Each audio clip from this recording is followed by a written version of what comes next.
Hey, how's it going everyone? I hope you guys are all having an amazing day. There is a Black Ops Cold War update that is coming out on all platforms today, which is going to be 23.6 gigabytes on the PS5 and 24 gigabytes on the Xbox Series X. There is an absolute ton to read over here, so do me a favor, and if this helps you out at all, then help me out by hitting that like button. Also, go and check out and follow my Twitch channel if that is something you are interested in. We should be back to streaming regularly very soon, but let's go ahead and cut this plug and read over these patch notes. This patch should already be out by the time that this video goes live, so let's start off by talking about the new playlist that is being added called Motherland Mosh Pit. This playlist will feature TDM, Domination, Kill Confirmed, and Hardpoint, all located on Moscow and Crossroads Strike. There will also be a hardcore version available in Quick Play, which will feature TDM, Domination, and Kill Confirmed. They have also announced that a double experience and double weapon experience weekend will be coming starting up on December 12th and running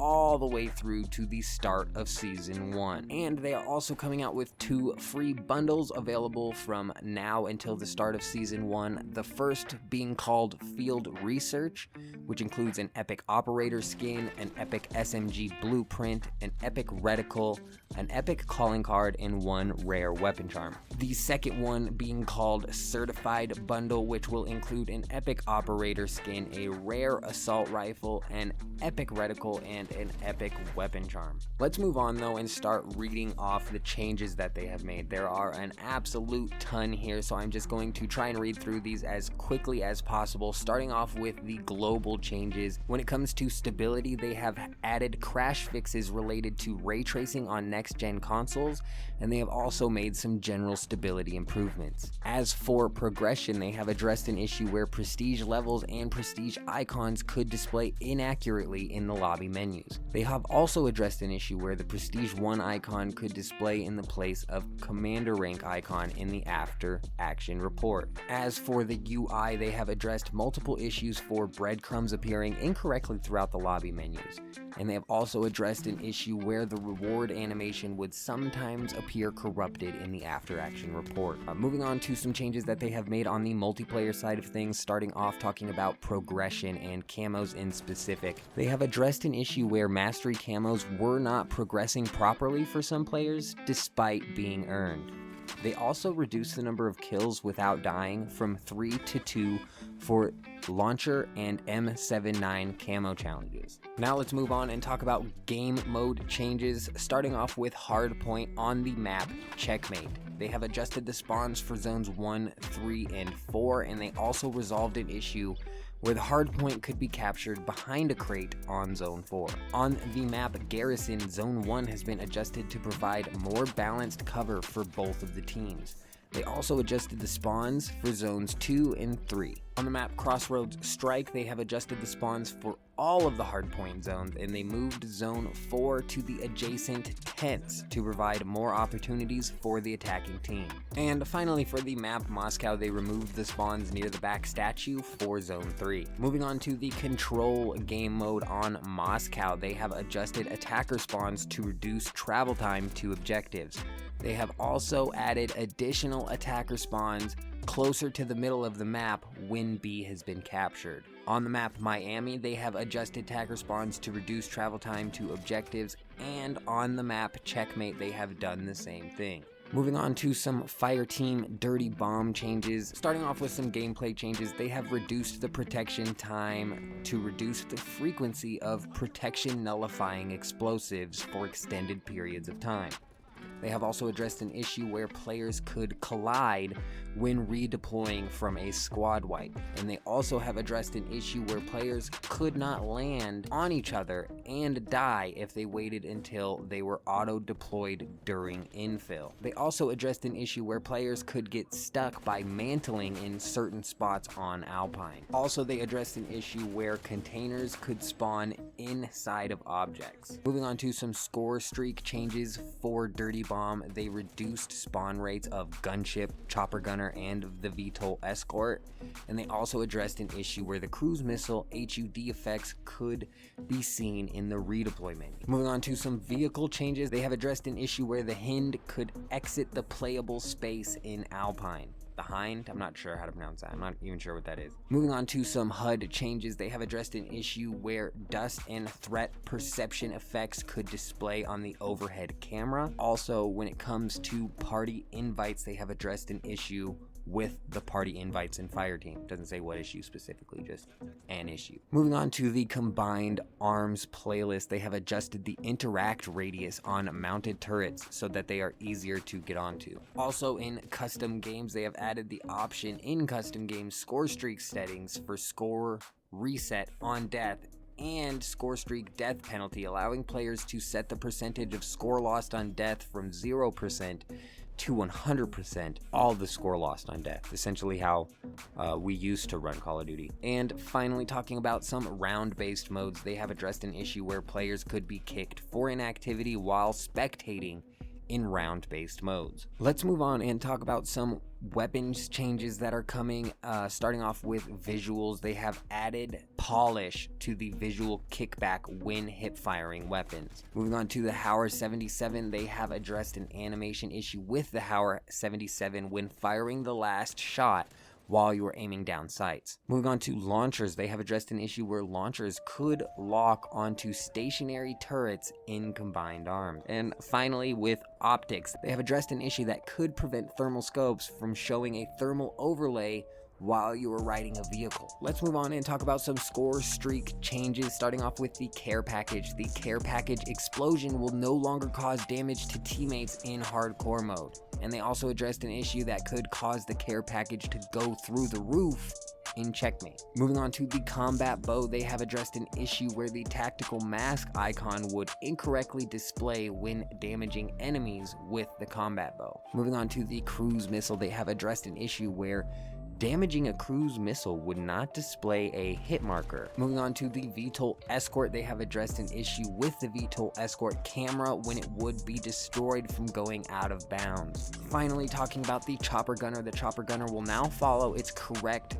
shorter path on Crossroads Strike instead of its wider path from combined arms. Moving on to some maps changes, starting off with Crossroads, parachutes can now be activated where applicable in all modes on Crossroads.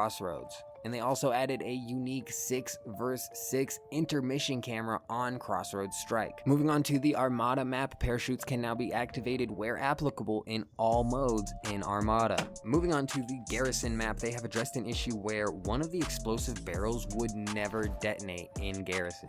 Alright, let's move on and talk about some changes coming to field upgrades, starting off with the trophy system. The trophy system will now destroy incoming trophy systems. Interesting. And they also addressed an issue where the trophy system occasionally would not destroy incoming projectiles. And they also addressed an issue where shooting your own trophy system could show enemy infantry hit markers.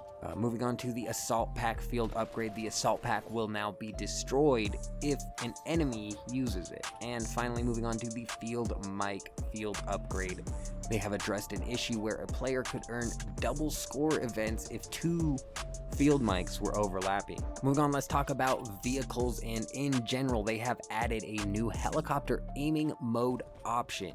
They have also addressed an issue where the camera could clip through the player's head when switching from driver to passenger while aiming down sights in a vehicle. And they have also addressed an issue where players could spawn with corrupted animations if the squad spawned onto a dirt bike as a passenger. Moving on to the last of the multiplayer changes, before we get into the zombies changes, let's talk about some general changes that they have made, starting with stability. They fixed a rare crash that could occur when a player was dismembered by an explosive. Moving on to finishing moves, there has been a general cleanup and bug fixes for finishing moves, and they have addressed an issue where performing finishing moves on an enemy while being downed would not count toward the Stone Operator unlock challenge. Moving on to gestures, they have added voiceover to first-person gestures. Moving on to some mouse and keyboard changes, they have addressed an issue when jump and mantle were bound to the mouse wheel and they have also addressed an issue with the mouse navigation in theater mode. They've also addressed an issue with the mic status icon not displaying properly in the party tab, as well as addressing an issue with the voice chat volume setting functionality. They've also improved mouse rotation controls for weapon inspect. Moving on to some audio changes, they have addressed an issue where a character's excerpt